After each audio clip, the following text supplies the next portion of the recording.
Hello everyone, I'm Vinod and welcome to Career Board.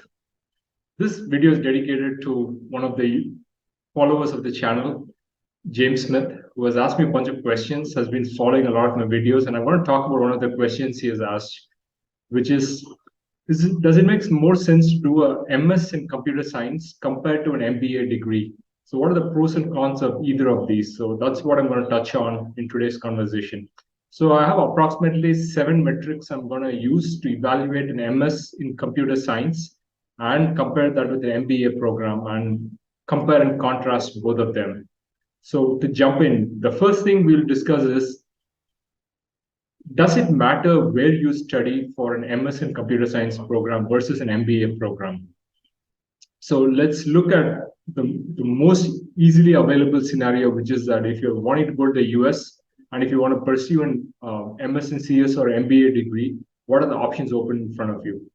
The thing is that if you want to do an MBA from the US, you have to do it from a top university. It has to be a top 10 university for it to really, really count and for you to have as many career options as you want.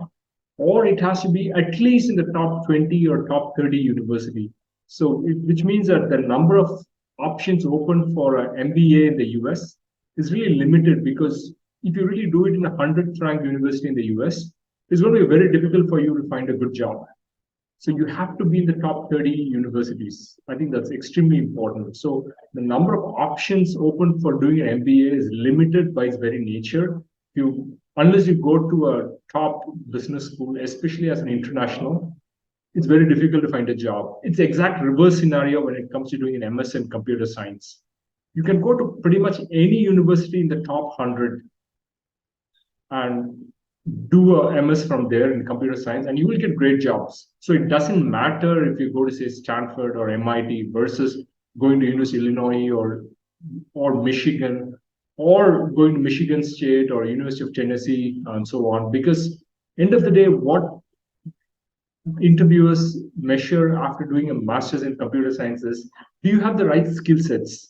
And having the right skill sets does not depend on which university you graduated from. It only depends on how much time you have spent in terms of creating your own skill sets and learning. And most learning comes from not the course curriculum, but actually comes from the amount of hard work you're willing to put in. It's typically said that you have to put in approximately 10,000 hours of work to become good in something. And I know a lot of computer science students who spend it right from the undergrad. They keep working like 5, 6 hours a day, and they do that for 4 years. Then they continue doing that for multiple years beyond that. So you gain skills over time by contributing to open source projects, by being a part of hackathons, by being a part of Lead Code and other websites like HackerRank. So that's really the way you gain skills.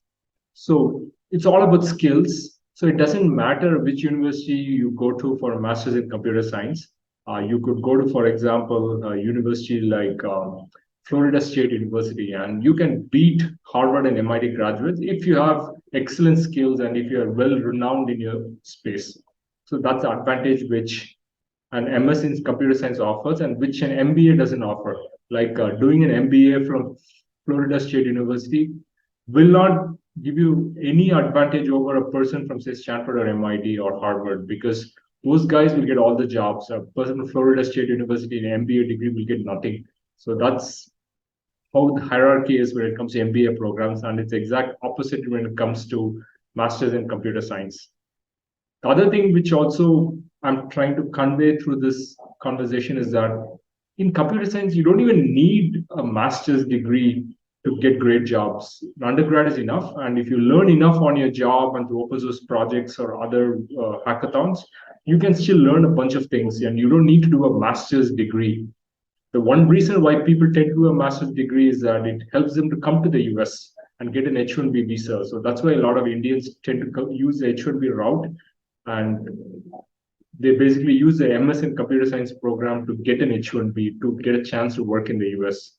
So that's how it works in the US. But if you want to look at India, I would say that if you are studying in any top IIT or Indian Institute of Science, I think that's great. But at the same time, is that comparable to doing a degree from the IIMs, the Indian Institute of Management? I would say that if you study in IIM, there's a lot of job opportunities, and the kind of jobs which open up. This goes back to the second big point I want to discuss.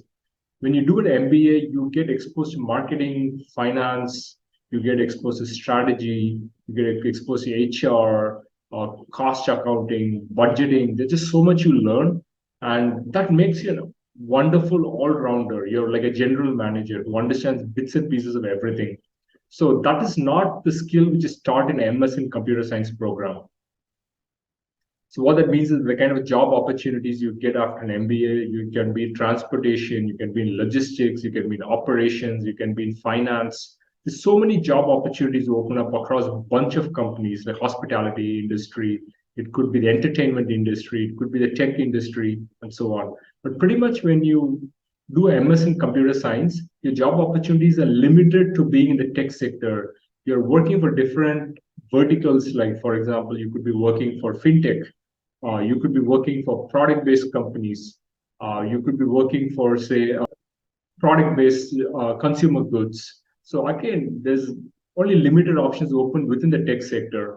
So if you know exactly what you want to do, maybe a MS in computer science makes sense for you. But if you're not sure about what you want to do, you want to be more of an all-rounder, you want to explore, then maybe an MBA is going to help you.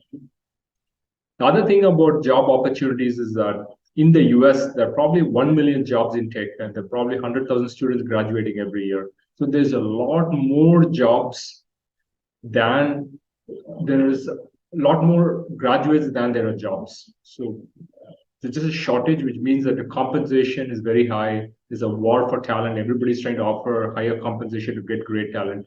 I think it's a little limited for MBA graduates. The number of MBA jobs in the US, I would say, is a couple of tens of thousands. I would say maybe 20,000, 30,000 jobs in the US. So there are not too many jobs, maybe 50,000 jobs in the US, but the number of people graduating from with an MBA degree is probably around 10 to 15,000 in the US. There are not too much of jobs open for them. So the number of jobs for computer science is clearly way more than the jobs open for MBA students. So from that perspective, an MS degree does win at the end of the day.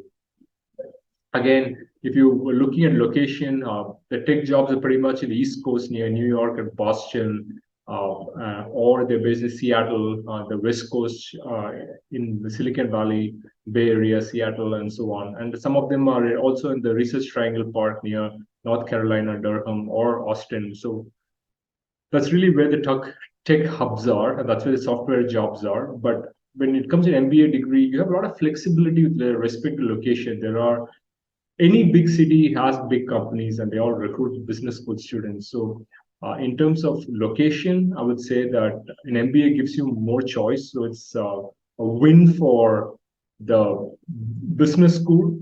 When it comes to the number of job opportunities, is a win for a master's program, MS in CS, because there's a lot more jobs open. And when it comes to the number of universities where you can study in, again, it's a win for the master's program in CS compared to an MBA. So already you can see that it's 2-1 when it comes to evaluating an MS in CS versus MBA program. Let's look at compensation, which is the third factor. So when it comes to compensation, I would say that compensation pretty much similar when it comes to maybe graduates in the, say, the 20 to 40 ranked programs in an MBA versus MS in CS. Pretty much the opening compensation is around $90,000 to $100,000 for an MBA, and this is pretty much the same compensation for people who are getting a master's degree in computer science.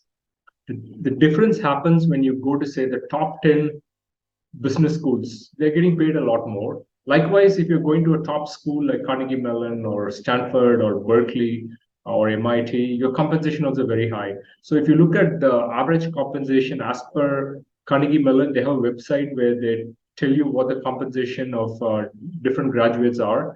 You can see that computer science graduates are getting compensation of around $130,000, if not more. This is just pure base salary, and you're probably getting a bonus of $20,000 to $30,000. You're probably making $160,000, excluding stock options, just base and bonus. And this is for graduates from Carnegie Mellon University. And I suspect that a lot of these jobs are based out of Silicon Valley and New York and other places where the cost of living is also very high. So you also get paid a lot more. So this is how the MS and CS programs work. If you're from a top university, you can command a premium, but it doesn't mean that if you're, say, a not so top ranked university, you will not get these jobs. If you have the right skill sets, you can apply for jobs in Silicon Valley and still get hired. So that's the advantage of being in an MS program in computer science. With an MBA program, on the other hand, what happens is that if you're in the top 10 or top 5 programs, again, you can get very good compensation, like one for $50,000 is very common in Harvard, Stanford, Wharton, and so on. You're probably getting $180,000, $200,000 of compensation. So I would say it's very similar. The top programs in masters in computer science is similar to the top programs in MBA. You can get very good compensation.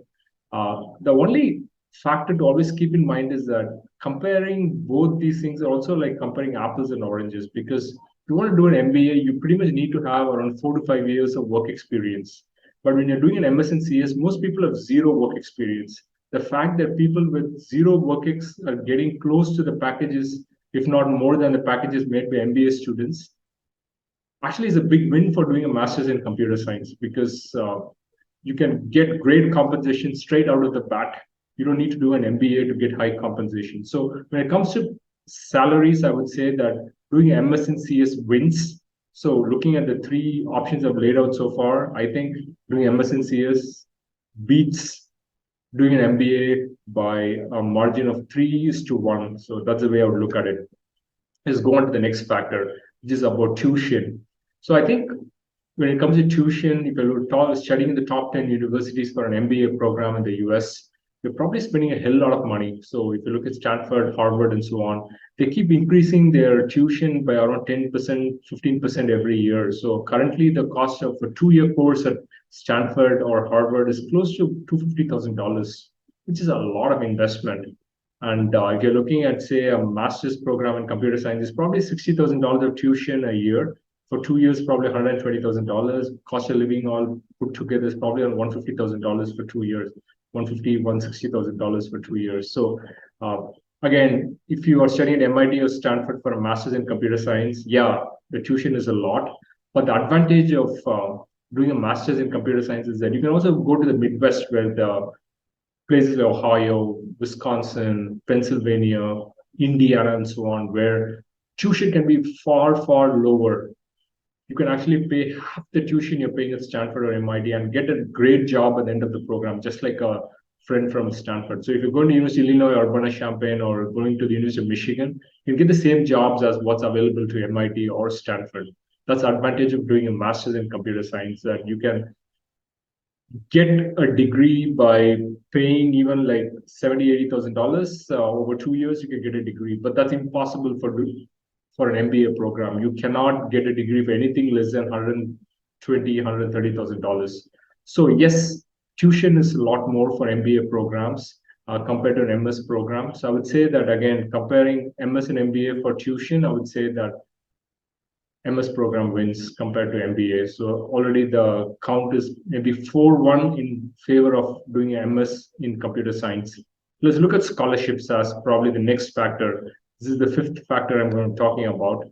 And when it comes to scholarships, I would say that business school students rarely get scholarships. I did an MBA, and I know that like it's very, very difficult to get a scholarship. Even though at the end of the day, I did end up getting a scholarship, a full scholarship, which paid my tuition and also gave me a stipend. It's almost impossible. It's like hunting a unicorn, right? It just doesn't exist in most business school programs. What happens is that if you apply to MIT or Stanford, they'll ask you to show funds for $250,000, and they'll give you like a $20,000, $30,000 scholarship. So you will feel happy that you got a scholarship, but again, you're also spending after the scholarship, you're still spending around $220,000 to get a degree, an MBA degree. So that's the way the MBA programs work. They are meant to attract people from across the world who can pay their money. It is not meant for poor people or people who can afford to do an MBA. It's meant for a certain caliber of people who can pay their way through. And there are very rich people from Asia, Europe, Africa who also apply to US programs. So that's kind of their target market. But when it comes to masters in computer science, I would say that getting a scholarship is extremely easy. And principle I would use is that by the time you finish your first semester, most people do not get full funding or scholarships at the time of applications, because again, masters in computer science tend to be programs where they expect you to pay tuition. So if you're applying for a PhD in computer science, yes, you would get full funding, but not for masters in computer science. But things change once you enter the university. So around 30% of students do get funding after the end of the first semester. So you can get a research assistantship, a teaching assistantships, or you could get project assistantships. And RAs and TAs pay for your tuition or also give you a stipend. Sometimes the stipend are even better than the ones offered to business school students. So, for example, I think at Stanford the stipends are close to I think it's $3,000 or $4,000 a month. And again, considering the high cost of living in the Bay Area, that's pretty much what they offer to people studying in the engineering school. And a person going to Stanford MBA program, it's probably impossible to get a scholarship. So, just in terms of scholarships, 30% get scholarships at the end of the first semester. Another 30% get scholarships by the end of the second semester. By then, you're doing an internship and also you're making some money at the end of the second semester. You're probably working for 3 months and saving up $6,000 to $10,000 based on where you're working. So you're saving up some money, and by the end of the first year, around 2/3 of the class has probably gotten full scholarships when you're doing a master's in computer science. And if you have the right skill sets, it's not just professors in computer science will hire you, but you could get hired as a research assistant by the business school. You could get hired by professors in civil engineering, computer science to take care of websites, to help the professors with coding work and so on. So I think there's a lot of demand for doing mathematical analysis on behalf of professors. So they're more than happy to hire you as research assistants, and that can pay for your tuition completely. So I would say that both cost of education in engineering school is lower, and also scholarships in engineering schools are much higher. So definitely when comparing an MS in CS to an MBA program, an MS in CS completely wins. So I think currently I would say it's 5-1 in favor of doing an MS in CS compared to an MBA program. Okay, now let's go to maybe a slightly different topic, which is that keeping all these entry level criteria aside, what happens in the long term over 10 years and 20 years? Who's probably going to do better? So this gets now into very tricky territory, because I would say that typically it has been a practice that you have to do an MBA to get into management and get into leadership positions within tech companies. So if you're looking at people like Satya Nadella, you're looking at people like Sundar Pichai, you're looking at the CEO of Adobe, Shantanu Narayan. So the CEOs of Google, Microsoft, and Adobe. What unites all of them is the fact that all of them have an MBA degree. All of them also have a master's degree. Both Shantanu Narayan and who's head of Adobe, and Satya Nadella, who's head of Microsoft, they have masters in computer science. And this person, the CEO of Google, has a master's in material science. Not really connected to computer science, but then the fact that all three of them did an MBA speaks to the fact that for people in the 1990s, you really had to do an MBA to get noticed and get into leadership positions. They all graduated in the 90s, like late 80s, early 90s. But I think the world is changing. Having worked in the Silicon Valley for many years, I would say that the world has changed dramatically. A lot of people with hardcore knowledge of computer science are rising up in the career track, in the technical career path, and becoming VPs, CTOs of the organization. In fact, if you're looking at any big tech company, all the CTOs are pretty much software engineers, and many of them are Indians. I would say 80% of them are Indians with a software engineering career. And a lot of the CTOs are being considered for CEO positions. So whether it's Parag Agarwal or whether it is Satya Nadella from Microsoft, these people were pretty much in the tech positions, did a fantastic job, and they got promoted to being CEOs. So what a lot of the tech companies are realizing is that if you want to do a great job as a CEO, you have to understand technology. You have to understand how the software world works, because that's what differentiates you from the competitors.